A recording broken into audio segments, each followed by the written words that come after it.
Boa noite, irmãos. Graça e paz. Bom dia, né?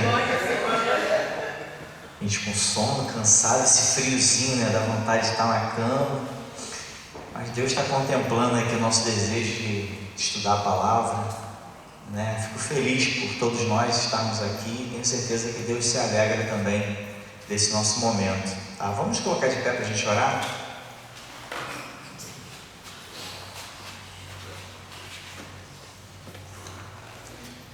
Senhor Deus, muito obrigado, Pai, por essa manhã, onde as Tuas misericórdias se renovam. Obrigado porque podemos estar diante de Ti, Senhor Deus, com liberdade, com atenção, com vontade, ó Deus, de aprender mais de Ti. Te peço que Tu abençoe cada um que está aqui presente. Te peço que Tu abençoe aqueles que estão vindo também, que tiveram alguma dificuldade com o horário, no trânsito. Te peço que Tu abençoe aqueles que virão para o culto de logo mais. Te peço que Tu abençoe, Pai, em especial aqueles que não puderam vir, Senhor Deus, aqueles que tiveram realmente impedimentos de estar aqui conosco. Te peço que Tu visites, Senhor Deus, cada um deles, desembaraça os caminhos, opera em favor dessas pessoas, algumas eventualmente adoentadas, acidentadas, algumas que podem estar passando alguma dificuldade de ordem familiar, socorrendo alguém. Ó Deus, esteja com cada um, Senhor Deus. Eu te peço, pela Tua misericórdia, Senhor Deus, opere em favor do Teu povo. Abençoe tudo que vamos falar aqui. Te peço que Tu direcione cada palavra, Senhor Deus. Prepare os nossos corações, que nós possamos falar tudo aquilo que Tu queres que seja falado, ó Deus, de forma que penetre no nosso coração, ó Deus, como uma espada e encontre morada, ó Deus. Que a Tua palavra encontre um lugarzinho aqui no nosso coração, Senhor Deus. Essa oração que Te faço, ainda pedindo perdão pelas nossas falhas, Deus, aquilo que temos transgredido, ó Deus, dentro da Tua lei, dentro da Tua vontade, pedimos perdão, Senhor. Em nome do Senhor Jesus Cristo, amém. Pode sentar, meus irmãos.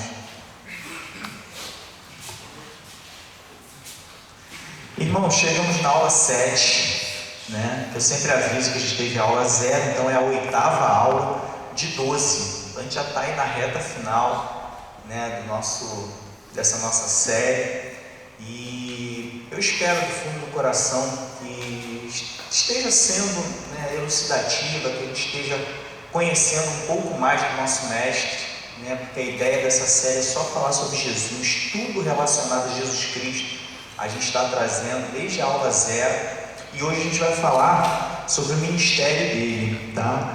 A gente vai falar sobre o poder dele, as obras, os milagres, o que ele andou fazendo aqui na terra, né, no meio das pessoas.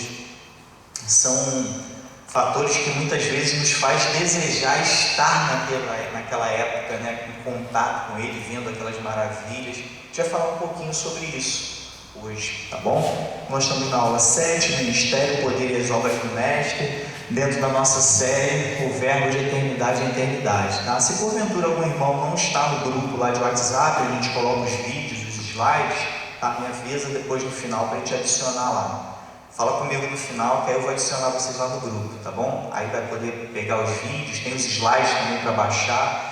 E até uma novidade, eu comecei a criar, não sei quantos irmãos já viram, comecei a fazer alguns videozinhos de resumo da Bíblia inteira, né? Acho que está sendo bom até para mim, né? A gente consegue ter um panorama geral da Bíblia ali, utilizando as nossas fontes que foram indicadas na primeira aula. Então tá um material bem legal que está lá no grupo também, tá? Para quem tiver no WhatsApp.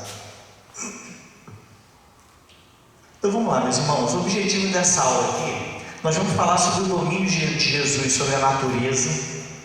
Tudo que a gente entende por natureza, Jesus domina sobre ela, né? A gente vê que ele controla a água, controla o vento, controla a gravidade, controla uma série de fatores que nós chamamos de naturais, né? Estão relacionados com a ciência, com a física. Então lá atrás a gente já vê Jesus controlando essas coisas todas.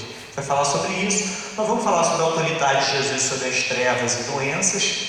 Se tem um demônio, né, relacionado às trevas, Jesus é capaz de expulsar ali com maior tranquilidade, não tem dificuldade nenhuma sobre isso. Ele tem autoridade sobre os demônios, tem autoridade sobre Satanás. Satanás tentou investir contra ele, ainda assim Jesus saiu vitorioso. Jesus, né, relaciona a justiça lá no final com relação ao julgamento de Satanás. Então Jesus tem autoridade sobre as trevas e também sobre doenças. Você vai ver Jesus curando uma série de doenças, né? E a gente tem a questão de doenças, é bem peculiar, que eu gosto sempre de lembrar que as doenças que Jesus curava eram visíveis, tá? Por que é importante falar isso? Vez ou outra nós nos deparamos com algumas curas que a gente não vê nem a doença nem a cura, né?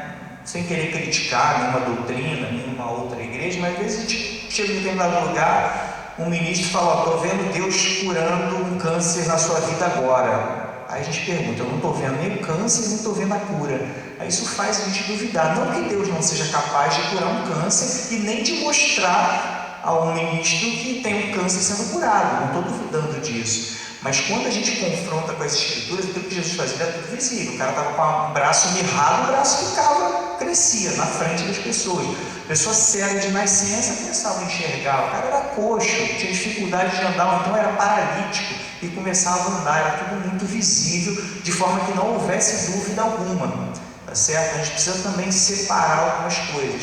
Mais uma vez salientando, não estou duvidando que Deus não cure, que Deus eventualmente deixe de curar determinadas doenças que a gente não está vendo, mas diferentemente do que a gente via nas escrituras, era algo notório, algo que não tinha dúvida que alguma coisa sobrenatural estava acontecendo, tá certo?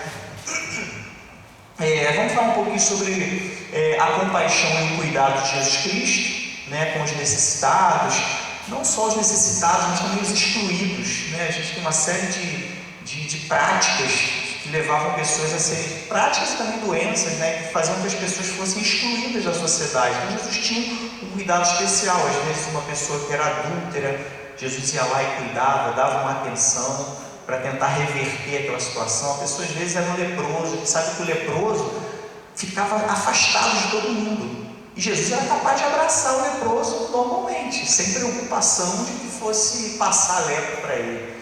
Então ele mostra um tipo de trato com as pessoas que eram excluídas da sociedade bem diferente do que a gente está acostumado a ver, tá? Então ele vai ensinar muito sobre essa questão da compaixão. Até adiantando, eu não sei se eu botei no slide, compaixão é muito diferente de pena, tá? Ter pena, ter dó da pessoa. A gente vê uma pessoa passando uma situação difícil de rua, aí a gente passa e lamenta, fica triste. Muitas vezes isso é pena que a gente tem da pessoa, porque a compaixão é a gente sentir a dor da pessoa e agir para que aquela dor que também está em nós seja resolvida, tá? Então o que Jesus vivia ali era uma situação não de pena, de dó da pessoa, era de compaixão. Ele sentia aquela dor, vivenciava aquilo e resolvia, porque aquilo estava doendo nele também, tá certo? Então a gente precisa entender essa diferença.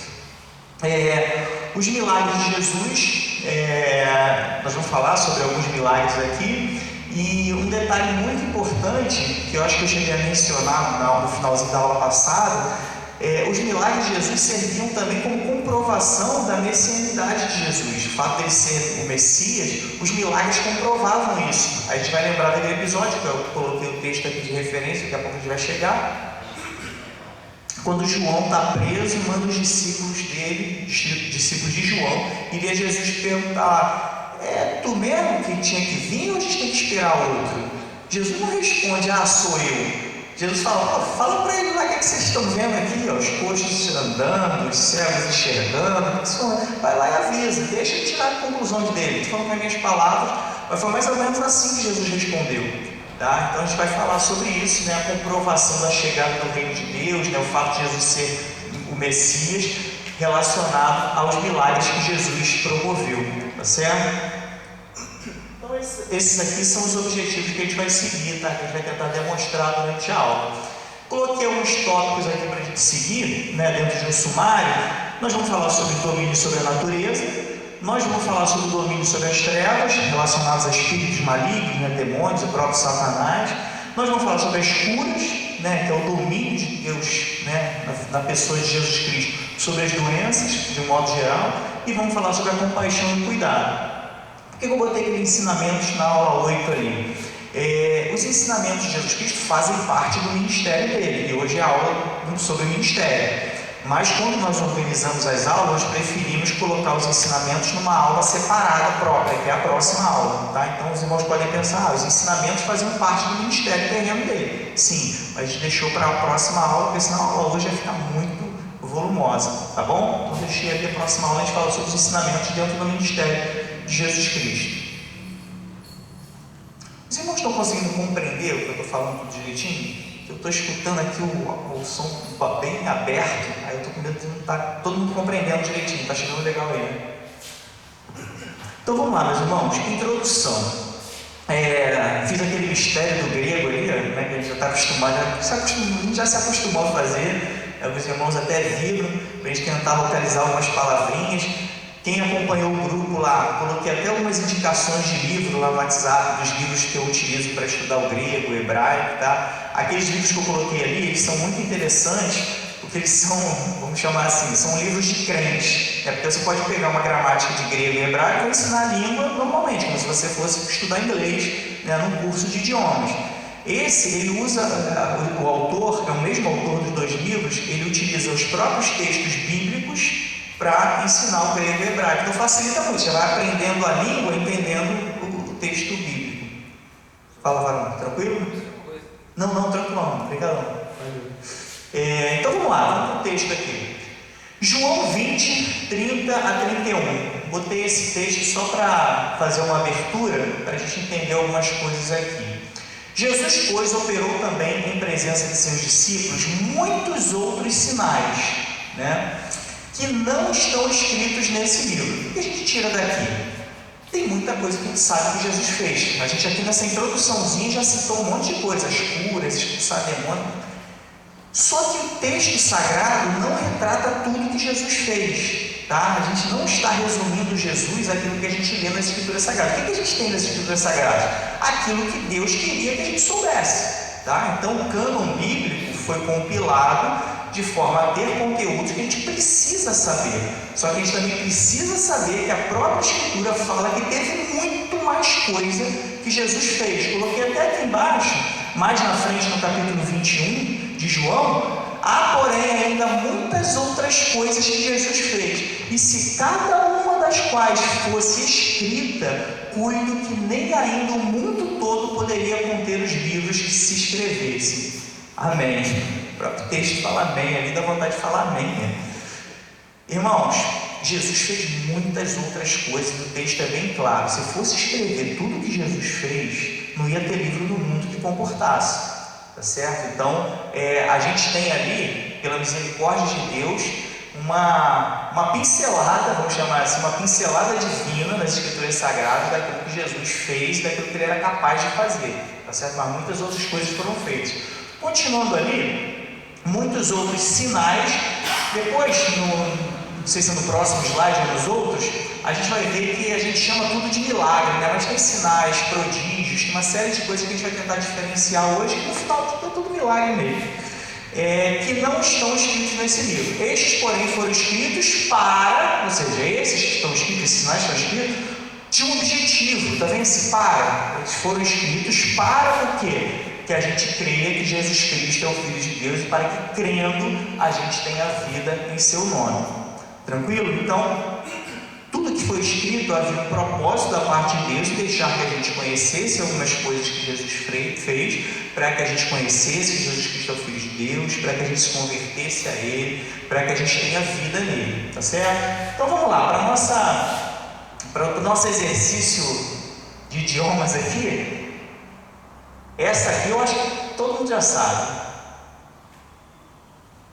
Isso aqui é qual palavra lá de cima, no português? Oi? Jesus, beleza. Jesus. Isso aqui não faz, esse trechozinho aqui não faz parte do ministério de Jesus, tá? A gente só está, não sei se tem algum irmão chegando aqui hoje, a gente já, de algumas aulas para cá, a gente tem colocado uma traduçãozinha do grego, só para estimular os irmãos a mergulharem nos textos originais, né? Em alguns outros momentos, não sei se aqui eu trouxe alguma coisa nesse sentido, em alguns outros momentos a gente trouxe o significado no grego, que às vezes se afasta um pouquinho da língua portuguesa, porque a língua portuguesa falta, né, uma palavra que descreva o sentido da língua original, tá? Então algumas vezes a gente se depara com isso, Então, estudar o grego e o hebraico ajuda muito a gente a entender o que Deus efetivamente queria falar com a gente, tá certo? Mas aqui acho que não tem nenhum exemplo que eu trouxe nesse sentido, não. Então, aqui é Jesus, vale a revisão, né? O sous ali vai lembrar um pouquinho, então facilita a gente lembrar. Matecas, coloquei aqui como curiosidade, tá? Isso aqui seria alunos, e alunos se relaciona ao quê? Discípulos, que está lá em cima. Então essa é a palavrinha, que se relaciona com a palavra discípulos, que traduzindo ao pé da letra seria alunos. Então um discípulo é um aluno, tá? Quando a gente fala nós somos discípulos de Jesus Cristo, nós somos alunos dele, que nós aprendemos dele. Olha só que palavra interessante. Essa palavra aqui lembra o quê? Bíblia, perfeito. Então consegue identificar qual palavra mais próxima de Bíblia que a gente consegue encontrar lá em cima? Livro. Olha só como é que a gente está falando grego já. Ó, isso aqui é livro. A palavra Bíblia, é mais ou menos, a origem dela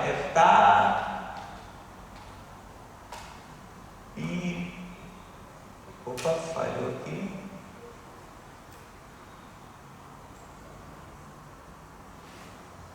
Biblas. Se não me engano é isso aqui.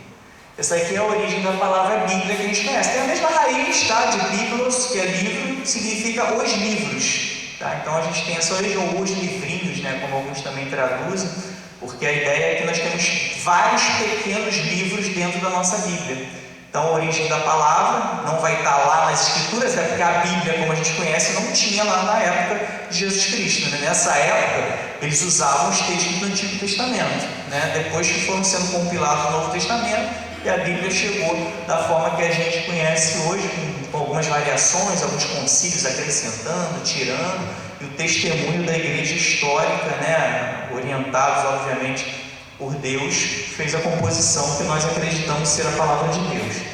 Tá? Então, uma palavrinha ali boa para a gente estar associando. Essa aqui, talvez com algum esforço, os irmãos consigam identificar também, né? Cristo, perfeito, Christos. É esse aqui, ó. E essa expressão toda aqui? Filho de Deus, perfeito. Ios Toteo. Observa que Deus está um pouquinho diferente do que a gente mostrou da outra vez. Da outra vez, se eu não me engano, a gente mostrou aparecendo assim, ó, um outro texto. E tinha um ômega no final, você lembra? Que estava dessa forma. Eu até fiz uma brincadeira com o Bruno, que o filho dele é Theo também. Por que acontece isso? Já até expliquei já. A gente no português, as terminações das palavras variam nos verbos, né? A gente vai conjugando, tem vários finais das palavras são diferentes. Lá no grego, os próprios substantivos, dependendo da posição que está na frase, muda o final. Então, várias palavras você vai ver de um jeito no final, em outra posição na frase, sendo uma outra função dentro da frase, vai ter um finalzinho diferente. Por isso que a mesma palavra para Deus pode estar escrita daquele jeito que eu botei lá, ou do jeito que está aparecendo aqui, meramente por conta da função que essa palavra tem na frase. Tá bom? Tranquilo, meus irmãos? Podemos avançar? Beleza? Matamos a curiosidade aqui do grego. Então vamos seguir. Vamos lá, meus irmãos. Eu gostaria de destacar aqui um ponto importante sobre milagre. Primeiro, milagre não é mágica, tá? Não é nenhuma demonstração lá de sim, salabim, abracadabra. Por que isso parece bobeira, mas algumas vezes eu vejo que nós reduzimos o milagre a uma manifestação de uma apresentação de um mágico, né? Porque o que acontece? Quando a gente lê as escrituras, a gente vê meramente, né, quando a gente lê superficialmente, a gente meramente vê Jesus ou o próprio Deus falando e a coisa acontece. Aí parece que é um passe de mágicos. Mas a gente tem que entender que ali existe toda a criação, toda a natureza por trás daquilo. Então o milagre ele é muito mais do que uma mágica, ou muito mais do que uma demonstração de uma performance artística ali. Jesus ele está mexendo com a matéria, ele está transformando uma coisa em outra, ou quando a gente vai lá no bara, né, no verbo bara, lá e Deus criou, está criando do nada, e criar do nada, imagina, você gerar matéria a partir de coisa nenhuma, né? Então a gente tem um verbo próprio, falando nas primeiras aulas, lá tem um verbo que só funciona com Deus. Você não pode conjugar esse verbo ligado a uma pessoa, uma coisa, um animal, tá? Porque só Deus é capaz de criar a partir do nada. E em algumas vezes, como a gente vai ver nos milagres, nós vamos ver Jesus Cristo simplesmente manipulando a matéria, transformando um elemento no outro. Então, quando a gente pensa na energia ou no poder envolvido para você, por exemplo, transformar água em vinho, cara, não é assim como falar para cadáver que a água vira vinho. Jesus está utilizando o seu poder para pegar um elemento, vamos dizer aqui o H2O, né, que é o que tem basicamente na água. A água que a gente bebe tem alguns minerais ali dissolvidos, uns sais. Aí ele pega aquele H2O, que só tem hidrogênio, água e oxigênio, e transforma em um monte de compostos, que é a composição de um vinho. Então, ou ele está pegando a molécula de água e transformando em várias outras moléculas, ele tem que mexer no átomo, se a gente for para a ciência, ou ele está simplesmente criando as outras moléculas do nada também. Aí a gente pode associar, porque ele, né, a gente sabe da natureza divina de Deus, ele pode estar fazendo vara ali, criando a partir do nada outras moléculas. Tá? Então o negócio é muito mais profundo do que a nossa leitura superficial. Jesus falou, o negócio, puf, apareceu, saiu uma fumacinha ali, tirou da cartola. Tá? Então a gente tem que também separar essa nossa vivência com essas manifestações artísticas daquilo que efetivamente estava acontecendo. Tá certo? Então vamos lá, não é mágica, não é demonstração. O que é o milagre? É a manifestação de poder e, como a gente já falou anteriormente, é a evidência da divindade. São coisas que vão comprovar que ele é divino, que ele é Deus, tá certo? Então vamos lá, coloquei algumas informações ali que vão levar a gente a entender a diferença entre sinais, poder ou milagre, prodígio ou maravilha. São todas palavras que, quando a gente lê no primeiro momento, a gente associa diretamente a palavra milagre, a própria palavra milagre e outras. No geral, a gente pode até entender, não tem nenhum equívoco com relação a isso, porque o milagre vai ser algo sobrenatural. A gente conhece a natureza e algo completamente diferente do que a gente espera da natureza acaba acontecendo. Se eu pegar essa caneta aqui, estou segurando ela, se eu abrir a mão, todo mundo sabe o que vai acontecer com essa caneta, não sabe? Isso é natural. Agora, se de repente eu abrir a mão, essa caneta subir, está acontecendo algo sobrenatural. Então, muitas das manifestações dentro do ministério de Jesus era exatamente isso. A gente espera que uma pessoa que pise na água afunde. O que acontecia? A pessoa não afundava. Então, Jesus está mexendo na própria natureza. Alguma coisa ali estava contrária à gravidade, estava gerando um empuxo, né? Não sei se os irmãos vão lembrar de algumas questões da física, que faz uma coisa flutuar, é um empuxo, é uma força que o volume de água deslocado faz sobre o objeto empurrando para cima. Jesus estava gerando um empuxo ali, se for falar fisicamente. Jesus estava criando uma gravidade inversa de forma que compensasse o peso dele e não afundasse. Então é muito mais, volto a salientar, é muito mais do que essas manifestações de ilusionismo que a gente costuma ver e pode parecer durante uma leitura superficial. Então a gente tem ali a palavra, a gente vai se deparar na Bíblia diversos milagres. Uns vão estar escritos sinais, tá? Que a gente tem ali semel, que é a própria palavra sinal mesmo dentro da língua portuguesa, também vai retratar exatamente o que está lá no texto, e é uma evidência. Sempre que aparece a palavra sinal, Jesus efetivamente realizou um milagre, mas está apontando para algo maior, tá? Está apontando para algo que... Deixa eu ver aqui em João 2,11, o que está escrito aqui. Se os irmãos quiserem abrir também, para onde que está apontando isso aqui?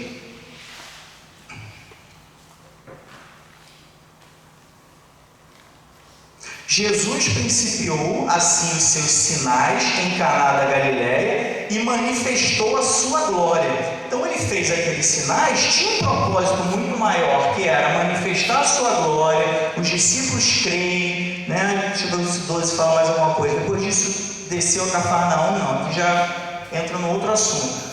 Então a gente vê que quando Jesus efetiva um sinal, é para que algo maior seja manifestado na sequência. Então é como se fosse falar aqui, não sei se vai ser a palavra apropriada, como se fosse uma comprovação de uma outra coisa, tá? Então ele realizava sinais, e nem quando a gente fazer uma comparação também esdrúxula para ver se a gente consegue enxergar. Quando a gente vai comprar alguma coisa que a gente dá um sinal, é porque tem algo a mais para vir depois, para eu pagar o restante depois, para eu receber o material. Então é uma introdução para comprovar que algo mais na frente vai ser manifestado. Então a gente vai ver esse tipo de milagre acontecendo. A gente também tem poder, ou a própria palavra milagre, tá, em alguns momentos, que é dinamis, que significa poder e força, tá? Esse texto aqui a gente tem Lucas 5,17, Mateus 11,20. Não vou abrir, mas se os irmãos quiserem abrir conforme eu vou falando, para ver essas palavras aparecendo, dependendo da tradução, pode citar a palavra milagre, ou pode estar diretamente a palavra poder. E essas palavras, ele fez alguma coisa para realmente demonstrar-lhe poder, tá? Mostrar a força que ele tem. E vai demonstrar, sempre que a gente aparece essa palavra aqui, que ela pode estar traduzida para milagre ou poder, a gente vai ver uma capacidade sobrenatural, tá certo? A gente vai ver Jesus mostrando algo que está além da natureza, além daquilo que a gente espera que a natureza faça, tá certo? Prodígio ou maravilha, outra palavra que pode aparecer associada a milagres. A gente, em Atos 2,22, vai ter lá o teras. Aí eu botei aqui entre aspas, monstro, é uma utilização atual, não tão atual assim, né? Vamos chamar assim de moderna, para essa palavra. Ela vai estar lá, Atos 2,22. Vou abrir aqui para ver o que está escrito, eu fui botando um monte de referência, depois eu não lembro o que está escrito. Atos 2,22. Eu não vou ler todas as referências não, tá, irmão? Mas se os irmãos abrirem o texto e ficar alguma dúvida, levanta a mão aí, a gente interrompe e tenta esclarecer. Atos 2,22. Só para eu ver um exemplo que aparece esse teras. 2,22. Homens israelitas, escutai essas palavras: a Jesus Nazareno, um homem aprovado por Deus entre vós com maravilhas. Aí aqui botou um montão de você vê como é que tem diferença, né, entre essas palavras. Aqui botou tudo, ó. Sinais, não, começa com maravilhas, prodígios e sinais que Deus por ele fez no meio de vós, como vós mesmos sabeis. Então a gente viu que várias manifestações sobrenaturais têm significados diferentes. Então aqui a gente vai ver a palavra teras na palavra 22, prodígios e maravilhas, vai estar em uma das duas, tá certo? Em uma dessas duas vai ter exatamente aquela palavrinha ali. E por que monstro? O pessoal começou a associar essa palavra a anormalidades. Originalmente ela era algo que era extraordinário ou fora do comum, tá certo? Apareceu isso, é o que Jesus fazia algo extraordinário, algo fora do comum. O que é extraordinário? A gente tem o ordinário, o normal, né? A gente está aí com um tema chamados ao extraordinário, a gente ter uma vivência de algo que está fora do ordinário. Então algo extraordinário ou fora do comum era usada essa palavrinha grega. Só que com o tempo, quando as pessoas nasciam, alguns animais nasciam com anomalias, né, um defeito, isso também é fora do normal. Então começaram a utilizar grosseiramente essa palavra para essa questão de monstro, relacionada a monstro, né, porque tem alguma coisa, uma deformidade ali na pessoa ou no animal. Então só estou colocando ali como uma referência para que os irmãos saibam de outros usos dessa palavra. Mas para a gente o que basta é isso aqui, ó. Essa palavra está relacionada ao sobrenatural. Então, quando Jesus realiza prodígios ou maravilhas, ele está realizando algo que é sobrenatural, tá? Algo completamente fora do comum, tá? Botei uma frasezinha ali só para a gente refletir que Deus faz o que Ele quer com a natureza. Muitos dos milagres de Jesus estão relacionados com a natureza. A gente espera algo da natureza, existem leis físicas regendo aquela situação e Jesus faz com que algo diferente aconteça. Mas a gente precisa entender que Deus, e aqui na figura de Jesus Cristo, consegue fazer qualquer coisa com a natureza porque Ele criou a própria natureza, criou a própria matéria, que é a unidade fundamental da natureza, átomos que seja, se quiser diminuir mais ainda, os prótons, os nêutrons, menor ainda, os quarks. Se é que essas teorias, né, esses modelos atômicos que a gente conhece são certos, beleza, existem átomos. Foi Deus que criou, então Ele consegue mexer nisso. Vamos tentar trazer isso de uma forma bem clara, para a gente entender, tentar se aproximar do que Deus é diante da natureza. Pensa comigo, meus irmãos. Eu sou um oleiro, né? Só que eu não sou o criador do barro. Deus é o criador do barro. Então pensa, se eu fosse o criador do barro, o meu poder está muito além da minha capacidade de fazer um vaso. Eu poderia transformar o barro em outra coisa. Conseguiu alcançar? Não sei se eu estou conseguindo transmitir da forma correta. Pensa comigo. Se eu sou oleiro, eu consigo pegar o barro e formar várias coisas de barro. Mas se eu sou o criador do barro, eu consigo transformar o barro em outras coisas. Tranquilo? Deus é o criador do barro, da matéria, de qualquer outra coisa, porque Ele criou o universo. Então, se Ele tiver que transformar a água em vinho, Ele consegue alterar a estrutura molecular daquilo ali, que é uma molécula contendo só hidrogênio e oxigênio, e criar, por exemplo, carbono, que vai estar na composição do vinho. E se a gente for para a física, o que diferencia um átomo do outro? A quantidade de prótons. Basicamente isso. Os prótons tudo igualzinho. A gente tem lá, sei lá, o hidrogênio que é um próton. Estou falando da água. A água tem hidrogênio e oxigênio. Hidrogênio tem um próton, oxigênio, se eu não me engano, 8 prótons. Mas os prótons são iguais. Para gerar carbono tem 12. 12 é carbono? 12. Acho que são 12, 16, alguma quantidade dessa. 12 e 16, não lembro exatamente. Para criar isso, basta que ele desfaça um átomo de hidrogênio ou de oxigênio, pega aqueles prótons todos e faz uma outra composição. Por que Jesus é capaz de fazer isso? Porque foi Ele que criou. Aí entra aquela comparação que eu fiz aqui, entre o olheiro e aquele que criou o barro. Então a gente não pode se espantar com qualquer coisa que Deus possa ser capaz de fazer. Ele pode efetivamente fazer tudo. Entra naquela ideia que a gente falou lá atrás, lembra que a gente conversou nas primeiras aulas, que Deus consegue ver o passado, o presente e o futuro porque Ele está fora do tempo? Ele consegue fazer qualquer coisa com a matéria porque foi Ele que criou a matéria, Ele está fora da matéria.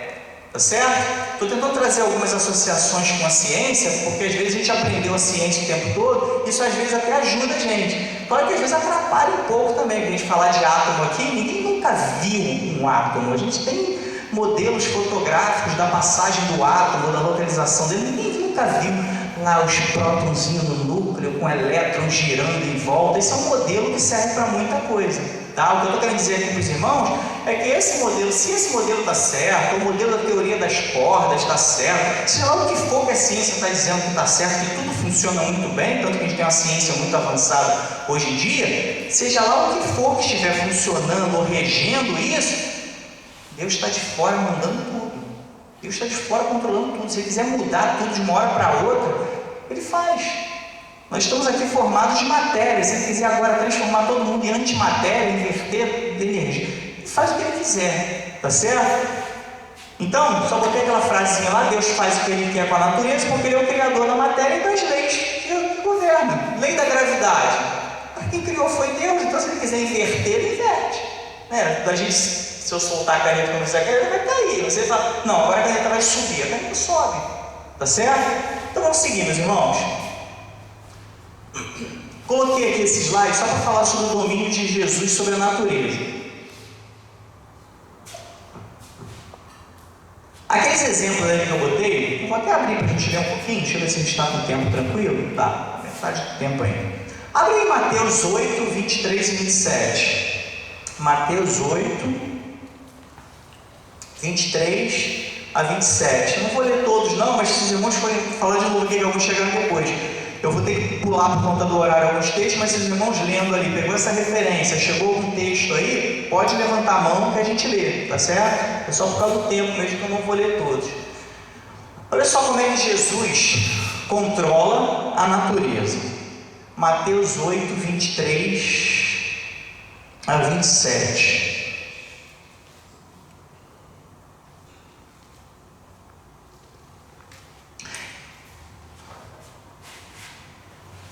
E entrando ele no barco, seus discípulos o seguiram. E eis que no mar se levantou uma tempestade. Olha só o nível da tempestade. Tão grande que o barco era coberto pelas ondas. Percebeu? As ondas estavam cobrindo o barco. Dá para perceber que não era uma tempestade normal. Ele, porém, estava dormindo. Quem em sã consciência de nós dormiria no meio de uma tempestade? Não? A irmã dormiria? Eita glória, isso aí está no poder. Irmãos, no meio da tempestade, Jesus estava dormindo. O que ele está mostrando para a gente aqui? Que as coisas estavam no controle. Simples assim. E isso é um grande ensinamento para a gente. No meio da tempestade, se Jesus está descansado, é para a gente descansar. Como a irmã mesma ali se manifestou. No meio da tempestade ela dorme, por quê? Porque ela sabe que tudo está no controle. Talvez não dela, mas de Jesus Cristo. No controle de Deus. Então esse detalhe aqui dele estar dormindo, ele mostra que efetivamente ele tem controle sobre a natureza. As ondas estavam batendo, não sei se tinha raio junto nessa tempestade, uma chuva torrencial, o barco virando, e Jesus lá tranquilão dormindo, mostrando para a gente que ele estava no controle de tudo aquilo. Um outro episódio, eu acho que é aquele que eu marquei ali em negrito, Mateus 14, 22, 33, é dele andando sobre as águas. A gente às vezes, como a gente vê algumas brincadeiras, alguns vídeos na internet, o pessoal tentando andar sobre as águas, geralmente a água está mansinha, tem até uma estratégia que o pessoal bota um negócio abaixo do nível da água, lá uma pontezinha escondida para fingir que está andando em cima das águas. Tem uma série de brincadeiras nesse sentido, só que o texto é muito claro lá em Mateus que o mar estava revolto. As ilustrações mais próximas do que aconteceu efetivamente era Jesus andando sobre as águas, com ondas batendo ali e ele andando. Suponhamos que nós soubéssemos andar sobre as águas, suponhamos. Mas só que a água está tempestuosa. Ia andar, ia correr, ia correr em cima das águas. O texto diz que Jesus estava andando, sinal de que toda aquela tempestade e o fato dele andar sobre as águas, estava tudo sob controle, estava tranquilo. E estava tão tranquilo que depois ele disse, vem andar aqui comigo. O cara, na hora da incredulidade, começa a afundar. Aí Jesus vai lá e resgata ele ali, um salvamento aquático ali naquele episódio. Então, meus irmãos, a gente percebe que não é só o milagre, a tranquilidade de Jesus diante de toda a turbulência mostra que ele efetivamente está no controle da natureza.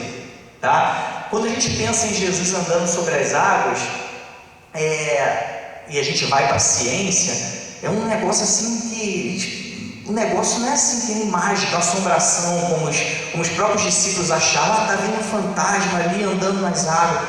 Não, tem uma coisa muito forte, porque a gente tem as leis da natureza que regem aquilo ali. Um corpo afunda na água, dependendo da densidade, afunda mais ou afunda menos.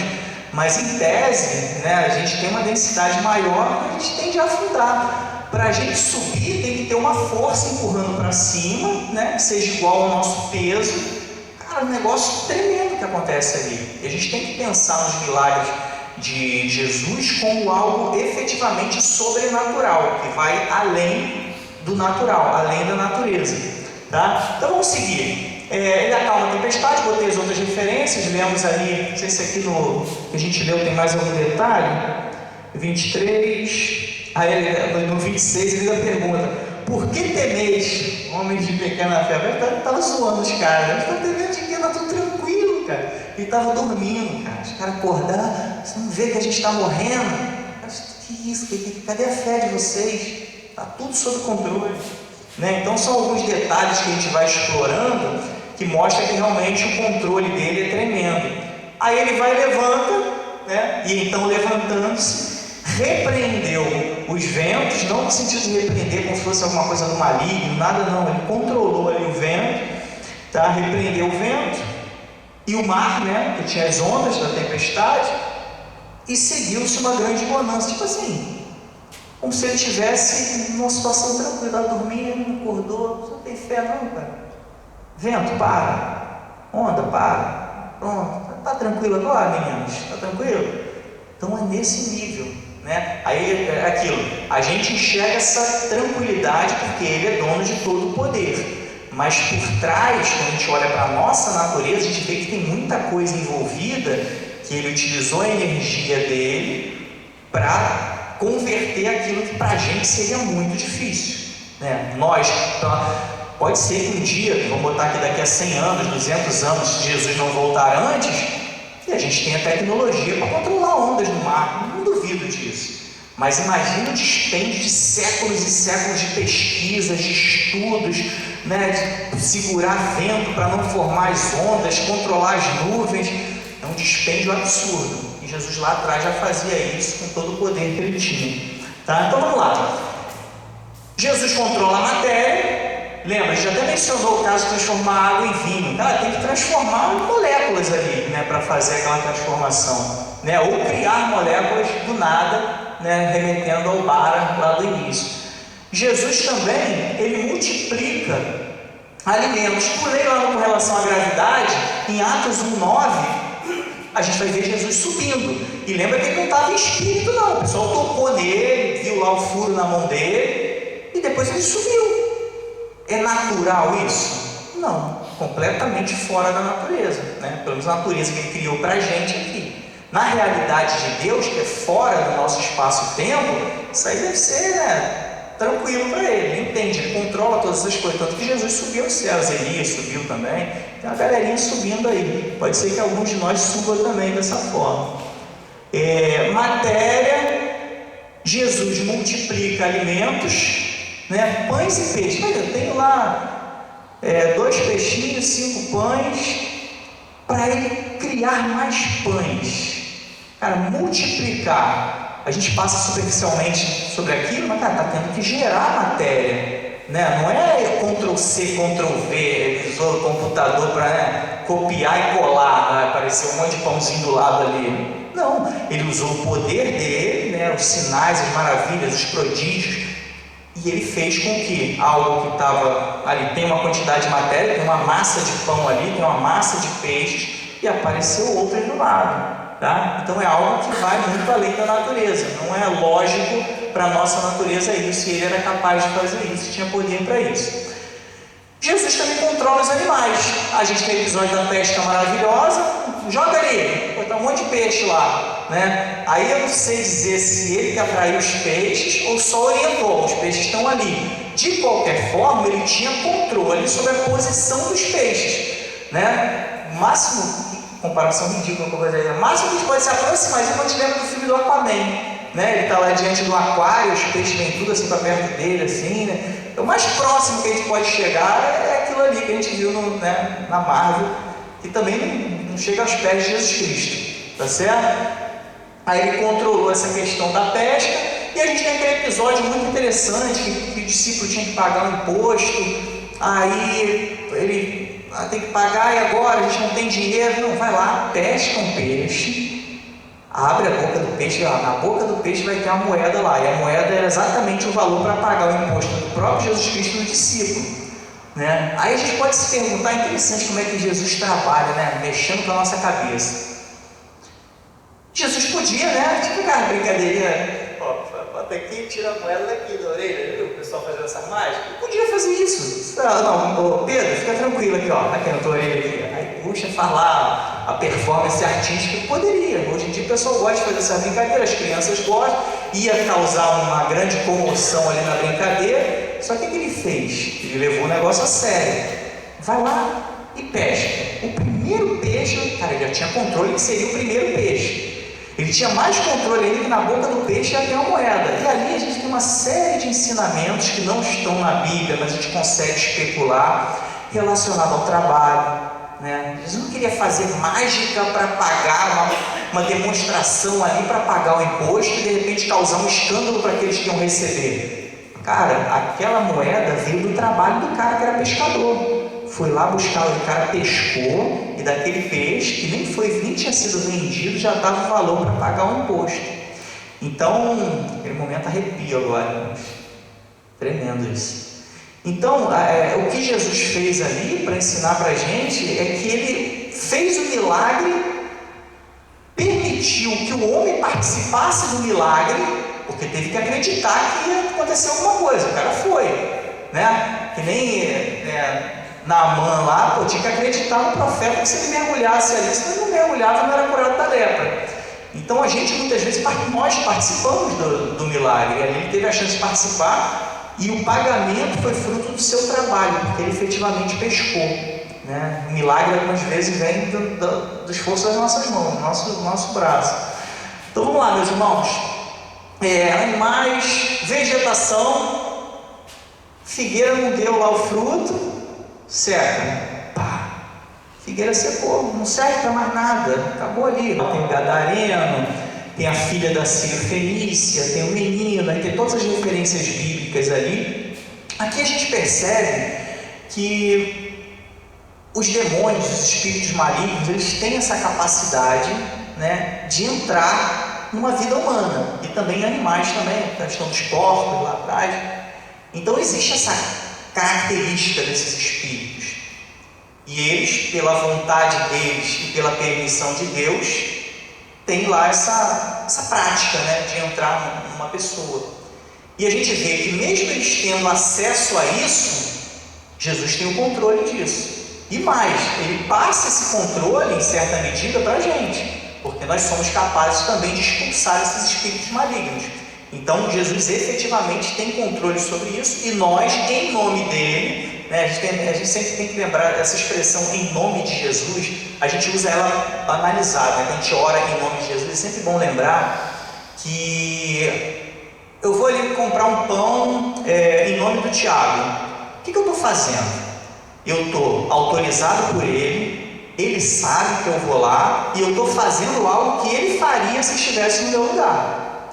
Quando a gente ora em nome, pede uma coisa em nome de Jesus, eu tenho que pedir algo que Jesus pediria se estivesse no meu lugar, né? Autorizado por ele, ele está ciente de que eu estou pedindo aquilo. Então a gente tem que sempre lembrar que em nome de Jesus não é uma palavrinha mágica que a gente bota no final da oração para, né, um amuleto, ali vai lá em nome de Jesus, o negócio funciona. Não, eu tenho que falar aquilo, mas eu efetivamente tenho que estar em nome de Jesus para que a oração aconteça, tá certo?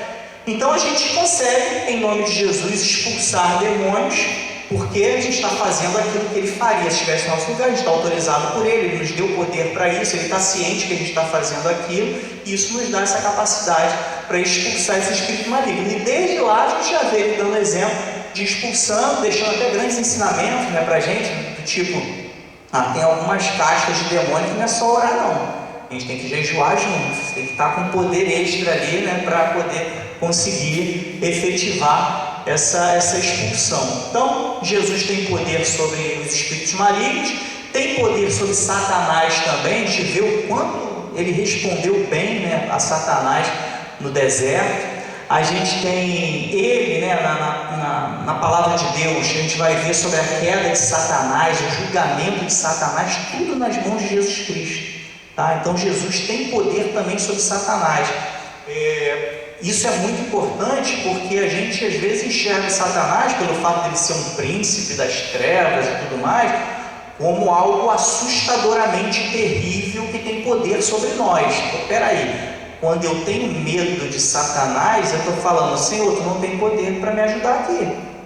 Então a gente tem que lembrar que por mais que Satanás tenha lá suas valências, né, é um anjo, né, tem toda essa questão toda, Jesus é muito mais poderoso, tanto que ele vai ser julgado, né, já está condenado já.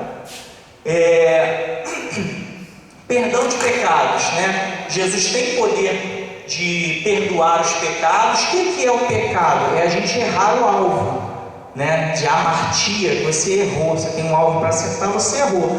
Quando Jesus perdoa a gente volta para a direção para tentar acertar de novo, né? Então ele tem esse poder, né? Tem até o episódio é bastante interessante que ele o que é mais difícil, né? Fazer o cara andar ou perdoar pecados? Ele vai lá, perdoar pecado, que é só falar. Aí ele vai para comprovar que ele pode perdoar pecado, ele vai lá e cura o cara. Acho que, caraca, se ele fez essa parada que aos nossos olhos é difícil pra caramba, essa aí que ele está só falando, ele deve perdoar mesmo. Então ele tem esse poder de perdoar pecados, até por conta da natureza divina, né? Ele tem. A gente tem o episódio paralítico, tem uma mulher que ele perdoou também, tá as referências ali, e ele também tem o poder sobre a perdição, né? Eu coloquei ele como salvação. Ele não tem o poder sobre a salvação, não. Ele é a própria salvação e tem poder sobre a perdição. A gente tem lá o exemplo de Zaqueu, mulher samaritana. Eu coloquei ali irmão na cruz, irmãos. Irmão na cruz. Por quê? Eu não gosto de chamar o cara de ladrão, não. Vocês têm algum irmão que tem essa zica, essa mania que eu tenho? Porque a gente chama o cara de ladrão da cruz. Cara, é tipo assim, nós temos os nossos podres, né? Nosso passado. Imagina se a gente passar a vida toda os outros referenciando a gente com as coisas que a gente fez no passado. Cara, já tem mais de 2000 anos que o cara se arrependeu lá e a gente continua chamando o cara de ladrão, cara. Eu tenho uma pena, não pena não, que agora ele está na glória. Ele, o irmão da cruz, ele recebeu do próprio Jesus a informação de que ele iria para o céu. Tem ideia do que é isso? Imagina um de nós aqui recebendo Jesus Cristo, dando até a data, porque Jesus falou hoje, né? Dando até, fica tranquilo aí, no dia tal você vai estar comigo no paraíso. Cara, o nível dele, ele roubou, ladrão, criminoso, cara, aquilo ali é passado. Então, sabe? E outra coisa também, acho que é Coríntios, os ladrões não vão entrar no céu. O cara já está no paraíso, que é a porta de entrada para o céu, a gente está chamando o cara de ladrão. Não pode, senão ele não consegue entrar, cara. Está entendendo? Então, teologicamente falando, e sabe, dessas loucubrações da cabeça, não é legal ficar chamando ele de ladrão, tá bom, irmão? Amém? Pode falar, irmão? Viemos conversando sobre isso. Sobre isso? Sobre o ladrão da cruz? Não, da cruz não. Olha, chamei ladrão de novo, cara. Irmão da cruz.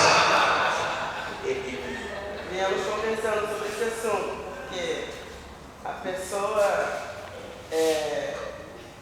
essa pessoa, né, tem família, mãe, pai, e a gente viemos conversando. A gente não deve falar que ele é ladrão e ele vai continuar nisso, ele pode se arrepender. E você está passando isso pra gente. E não devemos chamar ele dessa pessoa. Se tiver relacionado, obrigado, irmão, pela participação. Se tiver relacionado realmente ao passado da pessoa, não esquece, Deus já esqueceu, sabe? E o negócio ali é muito pesado, tá, irmãos? Porque as pessoas que morriam na cruz eram criminosos pesados. Não sei se eu vou lembrar aqui a palavra grega. A palavra grega para furto, roubou, o cara que rouba escondidinho, tomou um negócio, é kleptes. Isso lembra o quê? Do português? Kleptomania, né? Então essa kleptomania vem de kleptes do grego, que é o cara que furta. E não é essa palavra que está relacionada a esse cara, né? O nosso irmão da cruz. Ele está ali, eu não vou lembrar a palavra aqui. É uma outra palavra grega que leva a criminoso armado. É gente perigosa, tá? Então o passado dele era coisa, né? Esses ladrões bonzinhos que roubam celular para tomar uma cervejinha, não, tá? Eu sinto que não deveria ter falado isso. Porque tem os caras que, né? É ladrão. Não sei, porra, cara. Era gente barra pesada ele, tá? Era gente barra pesada. E ele foi condenado na cruz e Jesus estava nesse nível, tá? Colocaram Jesus para morrer como se fosse um criminoso pesado. Então ele carregava efetivamente algo muito ruim na vida dele, tá? De barra pesada. O outro lá também que debochou também estava relacionado a isso. E tem uma outra palavra também que no português e no grego também está relacionado. Tem um textozinho lá da crucificação que chama ele de malfeitor, e a palavra no grego é a junção de duas palavrinhas que traduz exatamente o que está no português: alguém que fez coisas muito ruins, né? O malfeitor fez mal, né? Então tem essa palavra e tem a outra que eu falei que eu não estou lembrando aqui, que se relaciona a um criminoso muito perigoso, relacionado às pessoas que andavam armados, faziam emboscadas, sabe? Esse pessoal bravo. Tranquilo, meus irmãos? Então, é irmão, tá? Ele é irmão nosso. Graças a Deus tá lá curtindo o paraíso. Vamos seguir. Deixa eu ver como é que está o nosso tempo. Amém? Estamos quase estourando o tempo. Então vamos lá. Com relação às curas, meus irmãos, Jesus tem poder sobre as doenças, né? A gente vai ver ele curando leprosos, que hoje a lepra tem cura, tá? Mas naquela época não tinha. A pessoa não podia nem encostar que pegava aquela doença, e Jesus tinha um trato normal com essas pessoas, com misericórdia, e curava elas. Tem o episódio do servo do centurião, tem a sogra de Pedro. A sogra de Pedro estava com febre, cara. O que ela tinha ali? Não sei. Estava uma febre, devia ser uma febre absurda para estar registrada ali nas escrituras, a ponto de morrer por conta daquela febre e talvez outros sintomas também. Jesus foi lá e acabou com a febre, né? Não deu dipirona, Tilenol, aguinha. Foi lá e curou. Ele efetivamente tinha poder sobre aquela febre que estava lá na sogra de Pedro. A mulher com fluxo de sangue, né? A gente conhece, ele interrompeu aquele fluxo lá que havia muito tempo. Jesus cura deficiências físicas. Olha só, a gente tem a cegueira, exemplo de Bartimeu, cego de nascença. Tem um outro episódio dos 2 cegos que está lá em Mateus 9. A cegueira, aí entra naquilo que eu estava tentando trazer para os irmãos, né, com relação ao milagre. O milagre não é aquele passe de mágica, tem muita coisa envolvida. Pensa num cego de nascença. O que é a visão? Os irmãos não estão me vendo aqui. Pode acreditar, vocês não estão me vendo. Vocês estão vendo a luz que está refletindo em mim, entrando no olho de vocês, invertido, aí o cérebro desinverte e processa aquela informação, traduzindo até essas vibrações, essas ondas, né, essa radiação em cores. Então é um processo, sabe, magnífico. Aí o cara não enxerga desde criança, desde que nasceu. Como o texto fala, é um cego de nascença, então ele já nasceu cego. Jesus não consertou só o olho dele. Para curar um cego de nascença, tem que consertar o processo todo até o cérebro, porque nunca recebeu luz para fazer o processamento todo, de inverter lá dentro do olho, sabe? Converter aquela radiação nas cores que a gente interpreta na cabeça.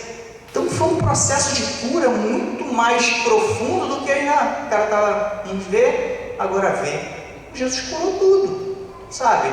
E a isso, é interessante que isso vai se relacionar, em certa medida, a palavra shalom, que até o pastor Venâncio uma vez estava, não sei se os irmãos conseguiram perceber, ele não usou a palavra shalom em uma das mensagens, mas ele usou os significados da palavra shalom durante a mensagem. Não sei se eu vou lembrar dos 3 aqui.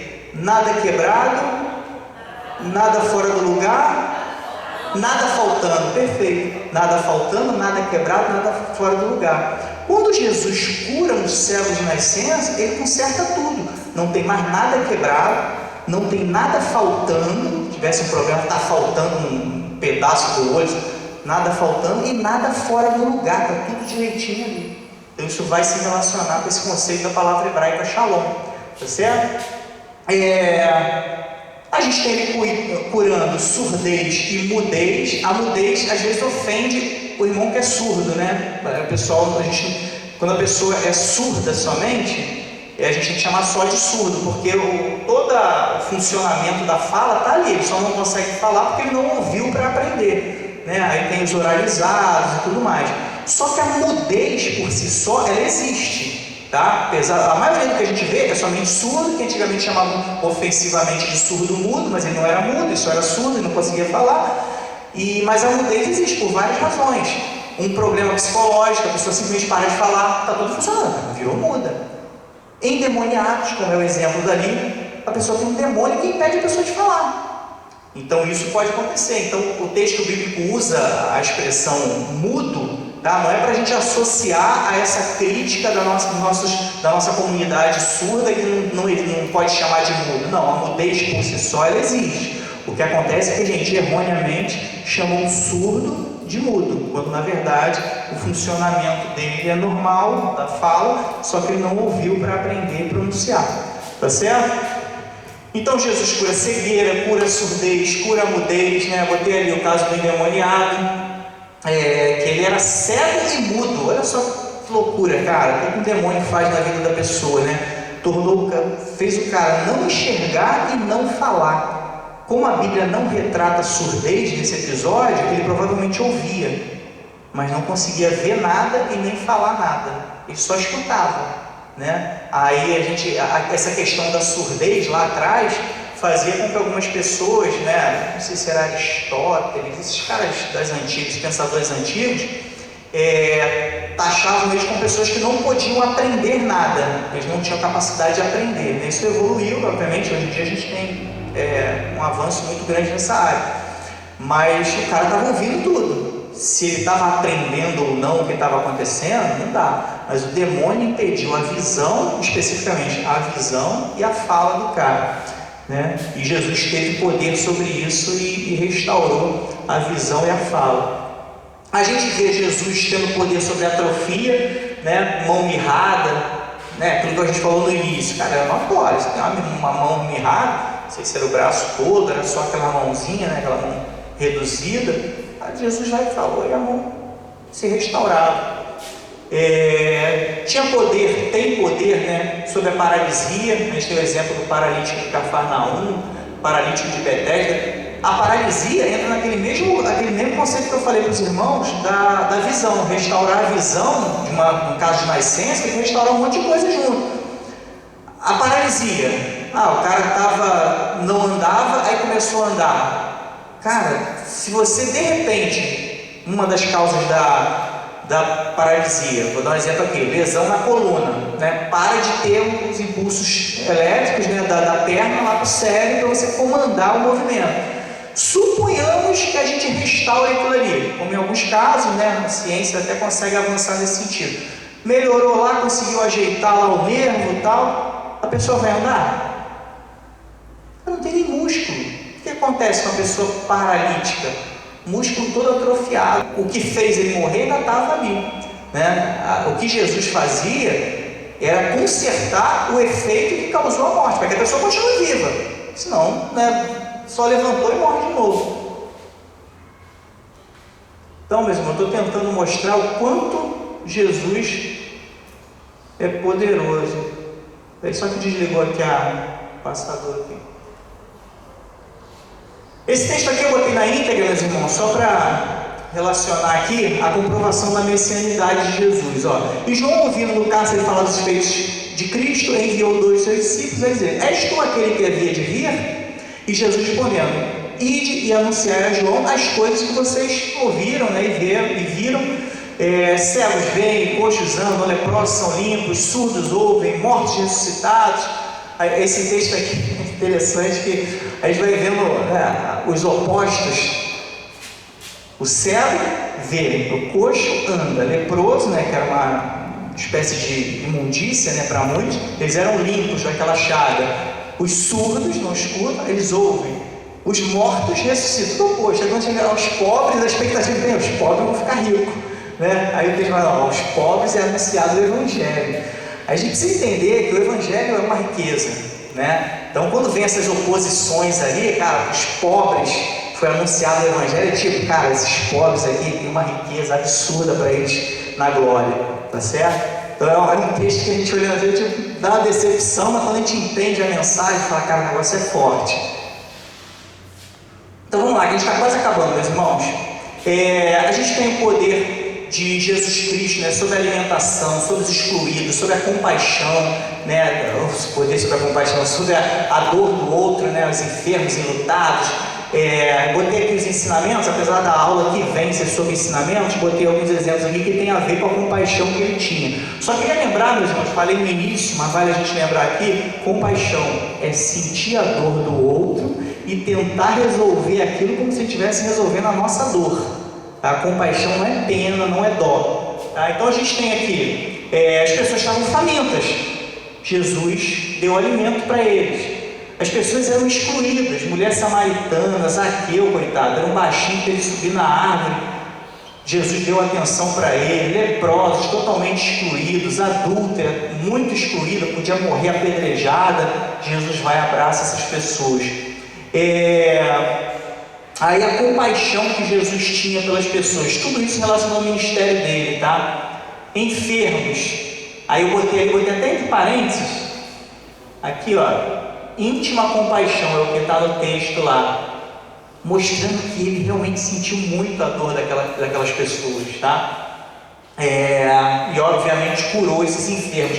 Eram multidões, esses dois textos que eu botei ali, eram multidões que levavam doentes, tá? Então Jesus, com muita compaixão ali, curou aqueles doentes. Nós temos os enlutados, né? A compaixão que Jesus tinha pelas pessoas que perderam seus entes queridos. Aí tem o episódio do filho da viúva de Naim, ele chorando pela morte de Lázaro, né? Então ele sentiu aquela dor ali da perda do Lázaro, e também a dor dos familiares que estavam sofrendo também. Então a gente tem esse episódio aí, obviamente, ressuscitando as pessoas. E a gente, dentro do assunto de compaixão e cuidado, eu coloquei esses episódios aqui de ensinamentos sobre os cuidados, né? Quando a gente tem o texto falando sobre o bom samaritano, esse episódio das casas das viúvas era Jesus, está ali uma das referências, deve ser Mateus 23,14. Os fariseus, cara, só a misericórdia da vida deles. Eles iam lá visitar as viúvas só para explorar, sabe? Para obter recursos a partir dessa religiosidade.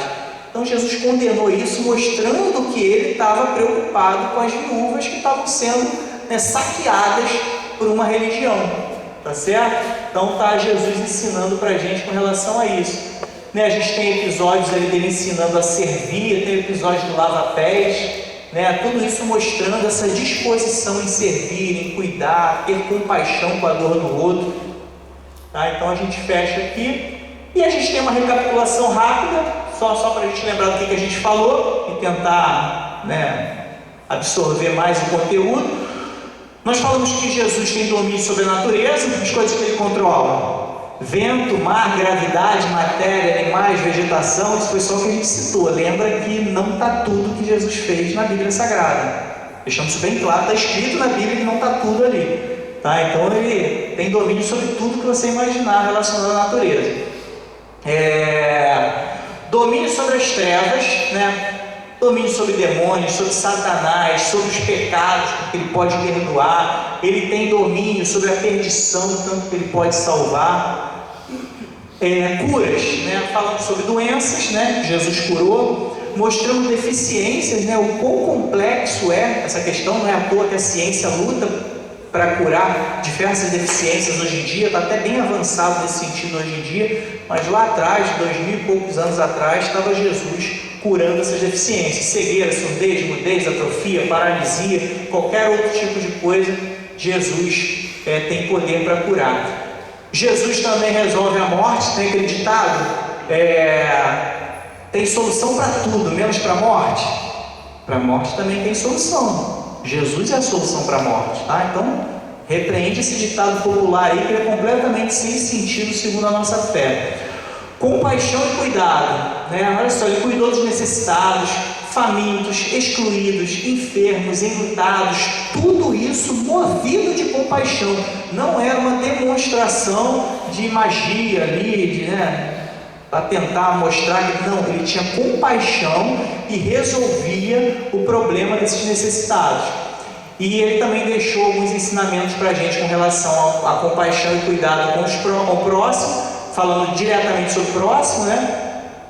Falando das viúvas, falando sobre servir aos outros, deixou o exemplo lá de um lavar o pé do outro. Então, foi sobre isso que a gente falou, né? E eu queria abrir para os irmãos, antes de falar sobre a próxima aula. Não, aqui ó, referência pra caramba aí para os irmãos verem, tá? Depois é só baixar os slides lá no grupo. Tudo que a gente falou hoje está nesses textos aí, ó, tá? Só ler. Os irmãos vão aprofundar muito mais do que a gente falou, e eu tenho certeza que com uma visão um pouquinho mais apurada do que efetivamente estava acontecendo, que aquela leitura superficial de falar, Jesus falou, acabou o problema. Não, tinha mais coisa envolvida ali. A ação de Jesus é muito mais profunda. Alguém quer falar alguma coisa, irmão? Complementar? A gente já está encerrando? Não? Então aqui, ó, com relação à nossa próxima aula, os ensinamentos, tá, gente? Erro de grafia aqui, ó. Tranquilo? Os ensinamentos é a próxima aula. faz parte do ministério de Jesus também, poderia estar nessa aula, mas imagina, a gente estourou o tempo agora. Se a gente falar sobre os ensinamentos, a gente ia entrar na rua do culto aqui, estudando. A gente vai mostrar a sabedoria do mestre. Vamos tentar apresentar, né, como objetivo nosso, o ensino de Jesus com autoridade. Ele não estava ali como alguém que tinha dúvida, nada, ele tinha autoridade no ensino. Nós vamos mostrar que o que ele ensinava invertia, era inverso às nossas expectativas. Algumas vezes a gente espera ouvir alguma coisa, ele fala algo contrário, e aquilo ali que é a sabedoria, tá? A gente tem que aprender isso de Jesus. Vamos mencionar a questão do Sermão do Monte, que foi uma série de ensinos que ele fez, um atrás do outro, sobre diversos assuntos, tá? Tem até alguns vídeos meus lá, que depois, se eu lembrar, vou compartilhar com os irmãos, que eu fiz estudos sobre todos os subtítulos do Sermão do Monte, tá? Tem muita coisa legal ali, se eu lembrar, vou jogar lá no grupo dos irmãos assistirem. Parábolas, né? A metodologia de Jesus de ensinar por parábolas, por que ele fazia isso, né? A forma dele às vezes responder as perguntas com outra pergunta, e isso é muito importante porque algumas pessoas falam que tem uma frase ridícula que só um idiota responde uma pergunta com outra pergunta. Não sei se alguém já escutou essa frase. Provavelmente quem fala isso não conhece Jesus Cristo, porque Jesus respondia com perguntas, tá? A pergunta faz a gente encontrar a resposta. Então a gente vai falar sobre isso também, e a gente vai ver ele confrontando diretamente com outros ensinamentos, né? Já existiam ensinamentos próprios da região, da localidade, da época, e Jesus, com os seus ensinamentos, confrontava o ensinamento dos outros. Nada diferente dos dias de hoje, né? Algumas vezes a gente contraria outros ensinamentos para tentar apresentar a nossa fé. Que interessante, cara. O negócio parou de funcionar exatamente quando a aula acabou. Cara, Deus é sinistro, cara. Deus não foi ninguém, isso é tremendo, cara. Voltou. Foi só para mostrar para a gente que ele é poderoso, né? Deus é exibido, cara. Graças a Deus, irmãos, conseguimos chegar até aqui. E vamos colocar de pé para orar. Alguém quer falar alguma coisa? Comentário? Não? Então vamos encerrar. Senhor Deus, te damos graças, Senhor Deus, por essa oportunidade diante de Ti. Te agradeço, Pai, por tudo que nós aprendemos, por tudo que nós compartilhamos aqui. Te peço que possamos crescer, ó Deus, a cada semana, a cada dia mais.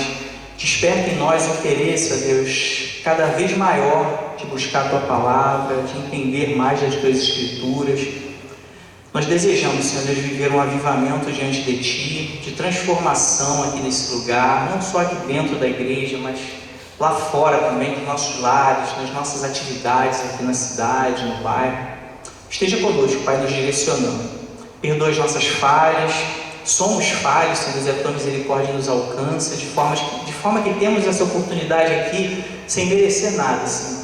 Obrigado por tudo. Abençoe o transcorrer desse dia, o ensaio da equipe de louvor, Senhor Deus, a mensagem que será trazida pelo nosso pastor.